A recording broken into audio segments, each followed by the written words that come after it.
music. So what it comes down to is one of the things. So one of the things in the back of my mind is about the music. I am very happy to listen to a playlist that's 15 years old. Give me a playlist that's 3 years old, I'd probably struggle. And I mean, the music was released 3 years ago versus music released 15 years ago. 15 years ago is 2010. I thought the music then was shit as well. I didn't. but obviously not as much fun as, 10 years before that. And for us especially, 10 years before that. 15 is 2010. Bloody hell. So now with how music is changing, how music is evolving, dancehall as an art form is on life support, in my opinion. In my opinion too. I think R&B is probably on its last rights right now. Ooh. No. And I'm a talk from my truth. Yeah. I'm with you, bro. I'm with you. And the reason why I say that is R&B's been on its I'm going to last finish. rights. I'm going to finish. Been on. Oh, okay. It's Okay. reviving. That's what I thought. Okay. No. Okay, but that's all with you. Keep going, Citrus. Yeah. Preach. The reason why I'm sharing this is because what I find very interesting is you can't play an R&B tune today that all five of us could sing along to. That came out in the last year and a half. Yes, you can. 2 years. Yes, you can. You can, but Yes, you can. do we enjoy Could you play 10? Do we enjoy it? Could you play 10? I could. All five of us. You could In the last 2 years. You probably could. We're not. We're here, innit? Mm. I mean, We're living. No. You know what? The reason why I would say I'd agree with Citrus is that, and I said this when Supermax was here, I think that the quality control of music has gone down the pan. And what's happening now, because it's so easy to release music, if you think about it, when we used to have to go, and I said it at the time, when we used to have to go record shops, we had to listen with our ears to spend the money. Yeah. Now, you can download everything. I mean, dancehall, for me, as someone who was playing And dancehall, I wouldn't change a thing with that. I think that now it's got to the point where you have to filter out the good from the bad, but there's so much that goes out quantity. For you to filter out the good from the bad becomes a job in itself. So people, there is no filter, I don't think, anymore. Do any of you listen to the radio still? It depends. If my battery's down, I'm waiting for my phone to turn back on, then I might just got a little clapper extra. Also, some of the From DJs time to on time. clapper extra that I'm friendly with. It's so more I'll individual check for shows extra. more than One radio second, one in at a itself. time. Sorry. But no, go. I was saying it's more individual shows more than radio in itself. Yeah. Okay. Do you know what? I'm going to jump onto a point that to emphasize the point you're saying. So we don't, effectively, I would argue we don't all listen to radio. Yeah? I don't listen to radio. Yeah? Okay. On your playlist in your car right now, what are you listening to? SoundCloud that my brethren would send me. Which is House. New House, yeah? Yeah. Okay. Citrus? A lot of the Nails new stuff, to be honest. Okay. Nights like this. Yeah, big tune. Again, SoundCloud, same thing that Doug said. Who is it? I think it's a Firelinks audio. I like the Yardman audios. New or old It's dancehall? mostly old on there. Okay. Actually, no. It's actually the start. It's like a 3-4 hour audio. The start of it's just soul. So Barbara Streisand and those kind of ones. I sing along in my car, man. So nothing new. But still old, even though it's Barbra Streisand, it's not dancehall, but it's still like old stuff, yeah? Longers. It's kind of wasted on me because I'm not driving at the moment. But So it's listening like, to whatever, when you're traveling, whatever you're doing, listening to music in your headphones, what are you listening to? I don't really.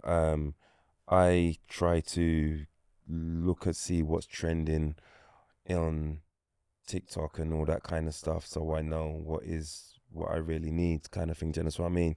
Sometimes when you do that, you might find an old song is trending because a lot of old songs are trending on TikTok. But the interest is, and I'm going with Dags and Levels on this one, is that they spoke about when I'm in my zone, I'm driving my car, having a good time, I'll play the house, I'll play the Firelinks, and I'm enjoying music for myself.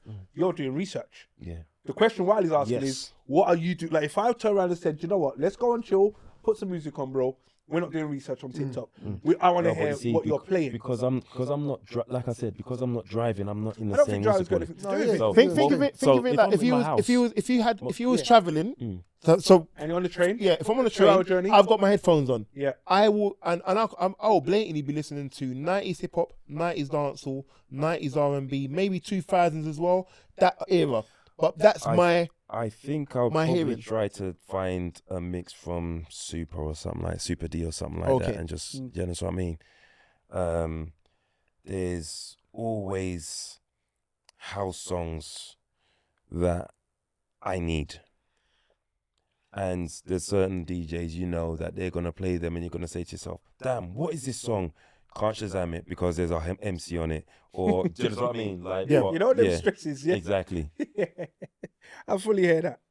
Sorry, before you go on, Of course. you gotta remember, yeah. Music, dancehall and R&B isn't marketed for us people our age. It's marketed for people in their early 20s. So we're not meant to find it lit. That's Same what way I was. when That's what reggae- I was supposed to when jump on a little while. dancehall was transitioned Generation from reggae, game. people are like, oh, what's this? This is crude. They're spitting too fast. I don't like this stuff. I don't like this. So it's not for us. But the younger lot love the new stuff. They love the craft. It took a while for people to actually get used to Cartel. Exactly that. They said he was too lyrical and all that kind of stuff when he first came out. So I don't disagree with any of that, because if I was to ask my mum what she's listening to, she ain't gonna say 90s R&B. Do you get what I'm saying? She's gonna talk about the times when she was and her people then were doing their thing. Do you get what I mean? Yeah. So you're gonna go with what's relevant to you. Now I try to think of myself as an eclectic listener. So you can press play on my Spotify, anything can come up. Do you know what I mean? Just be ready and strap in. Do you get what I mean? And that's me. However, I find new music very hard to digest. Not because we don't necessarily have access to it, but just the skill set within the music, I'm not necessarily appreciating it. Like, I'll be very honest. If I go to not necessarily a concert, if I go somewhere and you hear a live band or you hear a live artist and you're like, wow, there's actual craft in this. Versus when you're listening to some of these songs and I'm like, what's going on? Do you know what I mean? Let me reply You to can't that. skank to this. You can't. Do you know what I mean? Like, is everyone just head bopping? Is this just like up to the times background music that we can just chat to while we're posing for TikTok and Snapchat? Let me reply to that, because there's a psychological factor there as well that people don't acknowledge. So most people don't actually know what they like. They know what they're fed enough of. So back in the day when you're not talking about your nostalgia and that, you have Top of the Pops. Radio is important. Radio is playing a lot of songs. We don't have superstars now. Everyone has Spotify, Apple Music, so everyone can go off and listen to their own things. So we're not constantly fed the same songs over and over and over again. There's a psychological phenomenon that says people have to hear something or be exposed to something at least 7 times to actually take it in and either consider it and or actually like it or decide we don't like it. We don't have that as much anymore. So that's another reason why music isn't as big today. I don't necessarily agree with that, because if you look at soca, so soca music, for those that don't listen to soca music comes out annually. Yeah, you're not going to release a song when it's not seasonally. Yeah, It sorry, depends on seasonally. the- Depends on the country. Yeah, so I would say annually, but within that, different countries release songs in their own season. So one would do it in February, one would do it in June, one would do it in September, and one does it just before Christmas. So there are like different drops. And within that, when these DJs release, I will then listen. What Levels has got a 2025 power playlist? Okay, let me go and listen to that. And I'll listen to the whole thing. I'm like, I don't think I'm feeling any of this. I'm not taking any of it on. Or this is gonna stay in my regular tracks. You get what I mean? So I think there is an exposure there. But obviously I like soca, so I will head in that direction. However, when I talk about across the board, and you talk about your Capital Extra or your BBC One Extra and all of these whatever channels and blah blah blah, I'm like, is the music, is it transcending? Or now are you then saying there's more amapiano, there's more Afro beats, Afro house? Do you get what I mean? Like these new blends are taken in and now becoming mainstream. I was surprised. I went into Nighttown and heard Bungie Garland. He's a soca artist. I was like, all right, Bungie. All right. Do you know what I mean? This is something different. Do you get what I mean? Let me add to that, yeah. The reason why I disagree with what you said, and I'll go back to what I said before, is because a lot of soca gets lost, because soca's seasonal. So let's say, for example, Trinidad's in February. So from now they're releasing songs. Sorry, Trinidad Carnival you talk about? Yeah. So it's Trinidad Carnival. So they will start releasing a whole heap of Trini songs. Trini artists will start releasing a whole heap of songs. How many of those songs actually stick beyond that? Not many. And the ones that do are the ones where people have boosted it with money. They've got TikTok interactions. They're paying DJs to play it. So there's so many different avenues that you're hearing these songs, and eventually you're like, okay, I actually like it. How many times do you hear a song and like, I don't like this, and you hear it a fifth time and like, okay, it's actually grown on me, or you hear it in a party afterwards, you're like, oh, it sounds different on big speakers. So that's why I say you have to feed people music for it to stick. Record labels, I don't think they're invested too much in music. I don't know if the returns aren't as good because of Spotify and streaming now. I don't know. In contrast to what record sales, when people are actually going out and buying records.